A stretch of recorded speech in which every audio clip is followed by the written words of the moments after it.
नमस्कार, बुलेटिन में आपका स्वागत है। मैं हूं आपके साथ राहुल चौहान। सीधे लेकर चलते हैं आपको खबरों में। खबर दिल्ली से है। जनजातीय संस्कृति और गौरव महासमाज समागम आज से शुरू। लाल किला मैदान में हो रहा जनजातीय महासमागम। केंद्रीय गृह मंत्री अमित शाह दिल्ली कार्यक्रम की करेंगे शुरुआत। अमित शाह मुख्य अतिथि के रूप में होंगे शामिल। जनजातीय संस्कृति मंत्रालय कार्यक्रम का कर रहा आयोजन। दिल्ली से खबर आपको बता रहे हैं। केंद्रीय गृह मंत्री अमित शाह दिल्ली कार्यक्रम की करेंगे शुरुआत। दिल्ली से खबर आपको बता रहे हैं, अमित शाह मुख्य अतिथि के रूप में होंगे शामिल। दिल्ली से खबर, लाल किला मैदान में हो रहा जनजातीय महासमागम। दिल्ली से खबर आपको बता रहे हैं, केंद्रीय गृह मंत्री अमित शाह दिल्ली कार्यक्रम की करेंगे शुरुआत। अमित शाह मुख्य अतिथि के रूप में होंगे शामिल। दिल्ली से खबर आपको बता रहे हैं, जनजातीय संस्कृति मंत्रालय कार्यक्रम का कर रहा आयोजन। दिल्ली से खबर, जनजातीय संस्कृति और गौरव महासमागम आज से शुरू। दिल्ली से खबर आपको बता रहे हैं, लाल किला मैदान में हो रहा जनजातीय महासमागम। केंद्रीय गृह मंत्री अमित शाह दिल्ली कार्यक्रम की करेंगे शुरुआत। अमित शाह मुख्य अतिथि के रूप में होंगे शामिल। लाल किला मैदान में हो रहा जनजातीय महासमागम।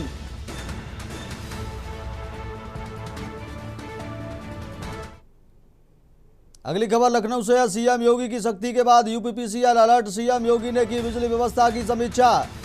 ग्रामीण इलाकों में 18 घंटे, शहरों में 24 घंटे बिजली देने के निर्देश। भीषण गर्मी में निर्बाध बिजली आपूर्ति को लेकर यूपीपीसीएल सक्रिय। रात में बढ़ते लोड वाले क्षेत्रों में जांच अभियान चलाने के निर्देश। 1912 हेल्पलाइन शिकायतों के त्वरित निस्तारण पर जोर। देर रात तक बिजली व्यवस्था की मॉनिटरिंग में जुटे वरिष्ठ अधिकारी। लखनऊ से खबर आपको बता रहे हैं, भीषण गर्मी निर्बाध बिजली आपूर्ति को लेकर यूपीपीसीएल की समीक्षा। रात में बढ़ते लोड वाले क्षेत्रों में जांच अभियान चलाने के निर्देश। लखनऊ से बड़ी खबर आपको बता रहे हैं, 1912 हेल्पलाइन शिकायतों के त्वरित निस्तारण पर जोर। देर रात तक बिजली व्यवस्था की मॉनिटरिंग में जुटे वरिष्ठ अधिकारी। सीएम योगी की सख्ती के बाद यूपीपीसीएल अलर्ट। लखनऊ से बड़ी खबर आपको बता रहे हैं, लखनऊ से खबर, सीएम योगी ने की बिजली व्यवस्था की समीक्षा। ग्रामीण इलाकों में 18 घंटे, शहरों में 24 घंटे बिजली देने के निर्देश। भीषण गर्मी में निर्बाध बिजली आपूर्ति को लेकर यूपीपीसीएल सक्रिय। लखनऊ से बड़ी खबर आपको बता रहे हैं, भीषण गर्मी में निर्बाध बिजली आपूर्ति को लेकर यूपीपीसीएल सक्रिय दिखाई दे रहा है। रात में बढ़ते लोड वाले क्षेत्रों में जांच अभियान चलाने के निर्देश। प्रदेश में बढ़ते संकट को देखते हुए योगी आदित्यनाथ का निर्देश। देर रात तक बिजली व्यवस्था की मॉनिटरिंग में जुटे वरिष्ठ अधिकारी। इसी खबर पर अधिक जानकारी के लिए हमारे साथ संवाददाता मनीष तिवारी अधिक जानकारी के लखनऊ से जुड़ गए हैं। मनीष, सवाल है आपसे, सीएम योगी ने बिजली संकट को देखते हुए प्रदेश में भारी कई शहरों में, जिलों में इसका संकट देखा गया है। क्या अधिक जानकारी आपके पास है? क्या कहेंगे जो है अभी यूपीपीसीएल सक्रिय दिखाई दे रहा है? जी बिल्कुल, जिस प्रकार से अगर देखा जाए उत्तर प्रदेश के कई जिलों में जो है बिजली संकट के चलते जो है लोगों को काफी परेशानियों का सामना करना पड़ रहा था। लोग जो है सड़कों पर उतर करके जो है काफी उनके द्वारा हंगामा किया जा रहा था। यहाँ तक कि अगर हम उत्तर प्रदेश राजधानी लखनऊ की बात करें तो यहाँ पर भी कई ऐसे क्षेत्र हैं जहाँ पर 2 से 3 दिन 4 दिन से लाइट न आने की वजह से लोगों ने जमकर हंगामा किया। उनके स्थानीय विधायकों के द्वारा जो है, जो भारतीय जनता पार्टी के ही हैं, उनके द्वारा AK शर्मा जो ऊर्जा मंत्री हैं, उनके द्वारा पत्र लिखा गया, लेकिन यह सिलसिला थमने का नाम नहीं ले रहा था। तो कल मुख्यमंत्री ने जो है बिजली संकट को लेकर के जो है इस पर संज्ञान लिया। उनके द्वारा जो है बहुत सारी अहम टिप्पणियां की गई और उसके बाद आज पूरे 10:30 बजे जो है यूपीपीसीएल से जो है पूरी रिपोर्ट उनके द्वारा मांगी गई है। 10:30 बजे आज उनके द्वारा वार्ता की जाएगी और उस पर उनके द्वारा निर्देश जारी किए हैं। जिस प्रकार से मुख्यमंत्री ने पूरा संज्ञान लिया, उसके बाद जो है जो विद्युत के आला अधिकारी हैं विभाग के, उन्होंने वो काफी कल से सक्रिय होने के चलते जो है जो मध्यांचल का जो क्षेत्र है उनकी एमडी के द्वारा जो है निर्णय लिया गया, जो कर्मचारी बायोमेट्रिक अटेंडेंस लगाना जरूरी था, तो उसको जो है कल से आज से जो है बंद कर दिया। अब जो कर्मचारी हैं वो फील्ड में रहे, उनका निर्देश है, और बायोमेट्रिक अटेंडेंस लगाने की कोई जरूरत नहीं है। तो अब जिस प्रकार से कई निर्णय पहले भी लिए गए थे और करीब 20,000 जो संविदा कर्मियों को जो है बिजली विभाग से जो उनकी छुट्टी कर दी गई थी, अब ये देखना है कि जिस प्रकार से जो है मुख्यमंत्री आज बैठक करेंगे, और बैठक से पहले भी कल ही उनके द्वारा और भी निर्देश दिए गए थे, जहां पर जिन क्षेत्रों में ज्यादा लोडिंग है, तो किन वजह से लोडिंग ज्यादा हो रही है और फॉल्ट हो रहा है, तो उसकी भी जांच अधिकारी करें। तो ये कई निर्देश जो है मुख्यमंत्री कल से ही जारी कर रहे हैं। आज 10:30 बजे बैठक होने के बाद जो है सारी रिपोर्ट लेंगे, रिपोर्ट के आधार पर जो है आगे के उनके द्वारा निर्णय लिए जाएंगे। हालांकि जिस प्रकार से ऊर्जा मंत्री से उनने बिजली की जो है कमी के चलते इस बात को माना जरूर है, और कल से कार्रवाई का भी दौर देखने को मिला। मुख्य अभियंता जो है, चाहे वो गाजियाबाद के, मेरठ के, उनको सस्पेंड किया गया, जहां आपूर्ति बिजली विभाग की आपूर्ति विभाग से भी 2 लोगों को सस्पेंड किया गया। तो सस्पेंशन की भी कार्रवाई देखने को मिल रही है। विपक्षी दल लगातार जो है उत्तर प्रदेश सरकार को घेर रहा है। अब ये देखना है कि आज की बैठक के बाद आगे क्या निर्णय होता है। जी मनीष, बहुत बहुत धन्यवाद आपका तमाम जानकारी देने के लिए इस खबर पर। तो देखा जा रहा है प्रदेश में बिजली संकट को देखते हुए सत्ता पक्ष के विधायक भी सवाल खड़े कर रहे थे अधिकारियों के ऊपर कि जानबूझकर सरकार को बदनाम करने का आरोप उन्होंने लगाया था। उसके बाद योगी आदित्यनाथ ने संज्ञान लिया और यूपीपीसीएल से एक समीक्षा की रिपोर्ट मांगी। उसके बाद यूपीपीसीएल सक्रिय हुआ और लगातार अब मॉनिटरिंग की जा रही है।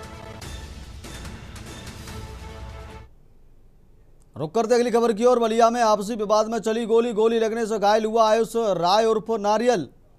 पाटीदार पर आयुष राय को गोली मारने का आरोप। घायल युवक को जिला अस्पताल में कराया गया भर्ती। आयुष राय की स्थिति खतरे से बाहर। परिजनों की तहरीर पर पुलिस ने मुकदमा किया दर्ज। आरोपी धनंजय राय को पुलिस हिरासत में लेकर कर रही पूछताछ। सिकंदरपुर थाना क्षेत्र के हरनाटार गांव का मामला।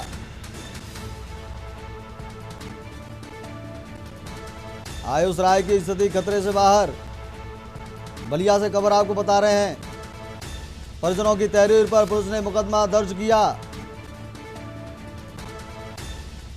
आरोपी धनंजय राय को पुलिस हिरासत में लेकर कर रही पूछताछ। बलिया से खबर आपको बता रहे हैं। सिकंदरपुर थाना क्षेत्र के हरनाटार गांव का मामला। बलिया में आपसी विवाद में चली गोली। बलिया से बड़ी खबर आपको बता रहे हैं।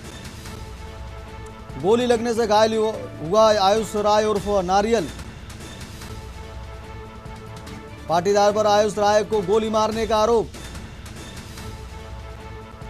घायल युवक को जिला अस्पताल में कराया गया भर्ती। बलिया से खबर आपको बता रहे हैं। आयुष राय की स्थिति खतरे से बाहर। परिजनों की तहरीर पर पुलिस ने मुकदमा दर्ज किया। आरोपी धनंजय राय को पुलिस हिरासत में लेकर कर रही पूछताछ। बलिया से खबर आपको बता रहे हैं। बलिया से खबर सिकंदरपुर थाना क्षेत्र के हरनाटार गांव का मामला। बलिया में आपसी विवाद में चली गोली लगने से घायल हुआ आयुष राय उर्फ नारियल। थाना सिकंदरपुर अंतर्गत ग्राम हरनाटार में रहने वाले आयुष राय उर्फ नारियल ने पुलिस को सूचना दी कि उसके पड़ोस में रहने वाले उसके पटीदार ने उस पर फायर किया, जिसमें उसके बाएं हाथ की कोहनी में चोट लगी है। इसको तत्काल उपचार हेतु अस्पताल भेजा गया है। साथ ही साथ जो प्रथम दृष्टया जो पूछताछ में जो आया है, आयुष राय ने बताया कि उसके घर के सामने रहने वाले पटीदार धनंजय राय के द्वारा यह घटना कारित की गई है। रुक करते अगली खबर की ओर। सीतापुर में बिजली को लेकर किसान यूनियन का अनोखा प्रदर्शन, बोतल में बिजली खरीदने पहुंचे पावर हाउस। चारपाई डालकर पावर हाउस में शुरू किया धरना प्रदर्शन। संदना क्षेत्र के सरवा पावर हाउस का मामला। चारपाई डालकर पावर हाउस में शुरू किया धरना प्रदर्शन।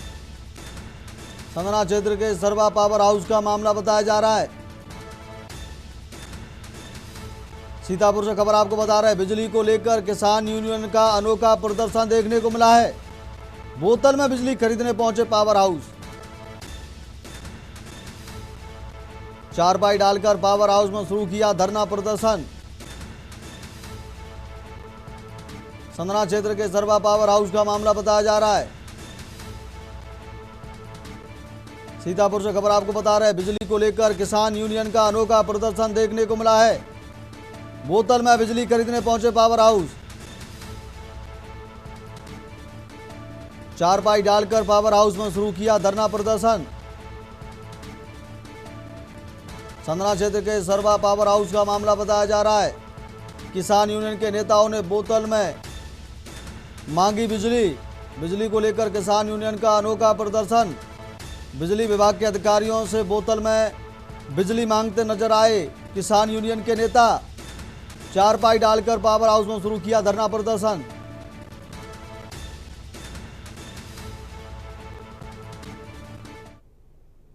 रुक करते अगली खबर की ओर। गाजीपुर के महर्षि विश्वामित्र स्वशासी राजकीय मेडिकल कॉलेज में सुरक्षा कर्मियों द्वारा एक तीमारदार की कथित पिटाई का मामला सामने आया है। अपनी बेटी का इलाज कराने पहुंचे एक युवक को मेडिकल कॉलेज में तैनात बाउंसरों ने कथित तौर पर पीटा। इस घटना का वीडियो अब सोशल मीडिया पर तेजी से वायरल हो रहा है। पीड़ित मनोज यादव ने सदर कोतवाली में तहरीर देकर कार्रवाई की मांग की है।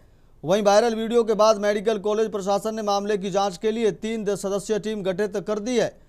मनोज यादव अपनी बेटी को ENT विभाग में कान का इलाज कराने मेडिकल कॉलेज पहुंचे थे।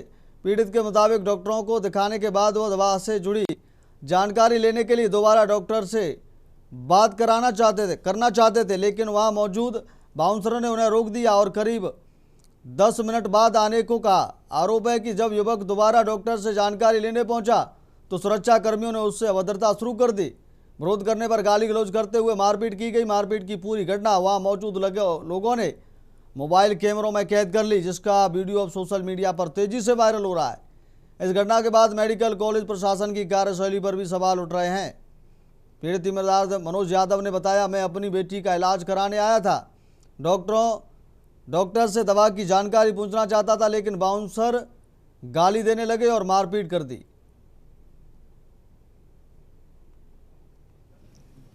सर पूरा मामला तो जैसा मुझे समझ में आया कि कुछ वहाँ पे मरीज के तीमारदार और बाउंसर के बीच में है। जैसा कि मैंने देखा है वीडियो में, मैंने भी देखा है, और उसके ऊपर तुरंत मैंने जांच के लिए एक समिति बना दी है 3 सदस्य कि 2 दिन के अंदर मुझे उसकी जांच की रिपोर्ट उपलब्ध कराए ताकि मैं उसको उचित कार्रवाई कर सकूं। हमारी एक छोटी बच्ची जो है 4 साल की है, जो है वो दोनों जुआ है, तो उसको जो है कान में चना अटक गया था। तो हमने जो है प्राइवेट हॉस्पिटल में हमने दिखवाया। दिखवाने के बाद वो कहा कि डॉक्टर साहब कहें कि बेहोश करके जो है उनको निकालना पड़ेगा। तो हम सदर हॉस्पिटल गए। सदर हॉस्पिटल पर्ची कटवाए। पर्ची कटवाने के बाद जो है क्या हुआ कि गए पर्ची लगा दिए। हमारा जब नंबर आया तो डॉक्टर साहब के पास गए। डॉक्टर साहब जो है दवा लिख दिए। दवा लिखने के बाद बोले कि कान का सफाई करा लो। रुक कर लेते अगली खबर की ओर। कोसामी में गविष्ठ गोराचार्य यात्रा के साथ पहुंचे शंकराचार्य स्वामी अभियुक्तेश्वरानंद सरस्वती का जिले की 3 विधानसभाओं में भव्य स्वागत और अभिनंदन किया गया।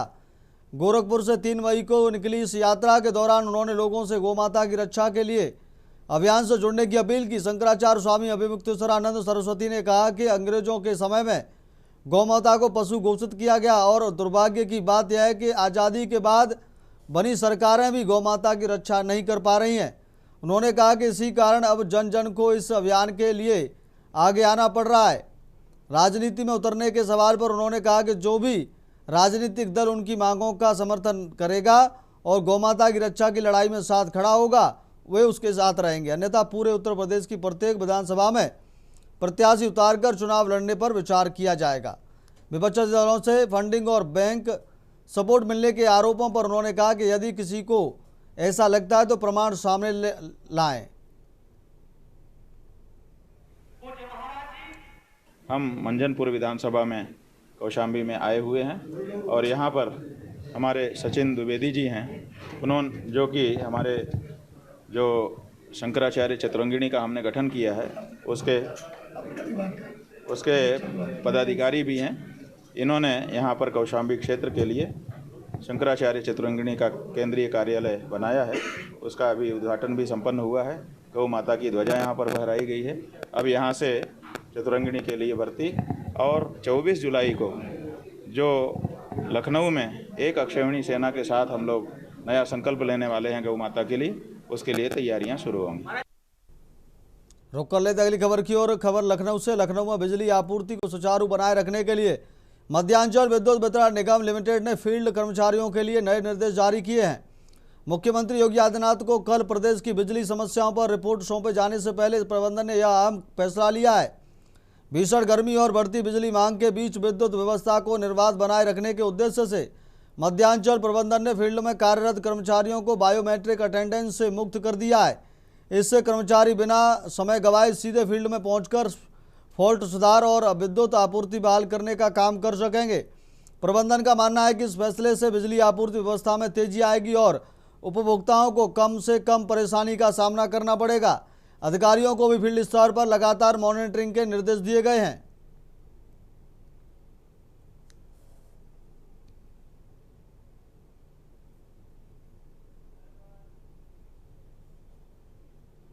अगली खबर लखनऊ से। सीएम योगी ने दिए जन केंद्रित मौसम अलर्ट के निर्देश। मौसम आपदाओं से निपटने के लिए मजबूती होगी चेतावनी प्रणाली। 13 मई के आंधी तूफान की समीक्षा। कई जिलों में जारी हुआ था अलर्ट। 450 वेदर स्टेशन और 2000 रेन गेज से हो रही मौसम की निगरानी। लाउड स्पीकर और मोबाइल संदेशों के इस्तेमाल पर सीएम का जोर। तकनीक जन सहभागिता से मौसम आपदाओं के लिए तैयार होगा प्रदेश। लंबित राजस्व वादों में देरी पर तय होगी अधिकारियों की जवाबदेही। राजस्व न्यायालयों में पारदर्शिता और समयबद्ध कार्रवाई के निर्देश। मुख्यमंत्री ने लंबित वादों के निस्तारण में तेजी लाने के दिए निर्देश। तकनीकी आधारित व्यवस्थाओं से राजस्व न्यायालयों को बढ़ाने पर जोर। 22 लाख से घटकर 10 लाख हुए लंबित वाद। मुख्यमंत्री योगी ने समीक्षा में दिए सख्त निर्देश।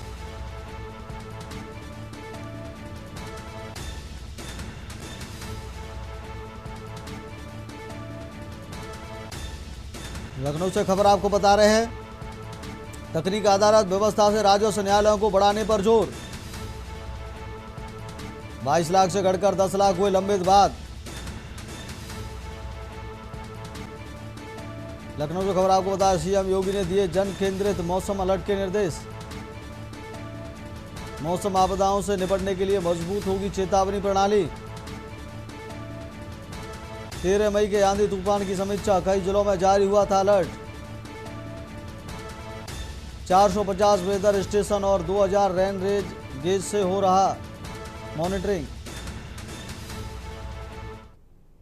रुक करते अगली खबर की ओर। दिल्ली विदेश मंत्री एस जयशंकर की अमेरिकी विदेश मंत्री से मुलाकात। नई दिल्ली के हैदराबाद हाउस में होगी द्विपक्षीय बैठक। मार्को रूबियो और जयशंकर के बीच कई अहम मुद्दों पर चर्चा। क्षेत्रीय और वैश्विक सुरक्षा पर होगा विचार विमर्श। भारत अमेरिका रणनीतिक साझेदारी को लेकर अहम बैठक। वैश्विक शांति और सहयोग बढ़ाने पर दोनों देशों का जोर।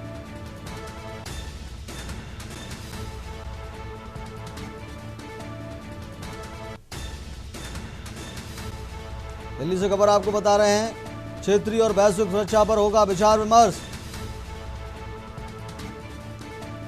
भारत अमेरिका रणनीतिक साझेदारी को लेकर अहम बैठक।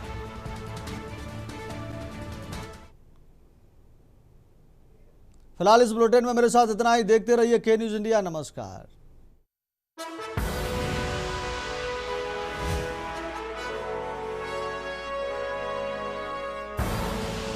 आप देख रहे हैं के न्यूज, खबरों का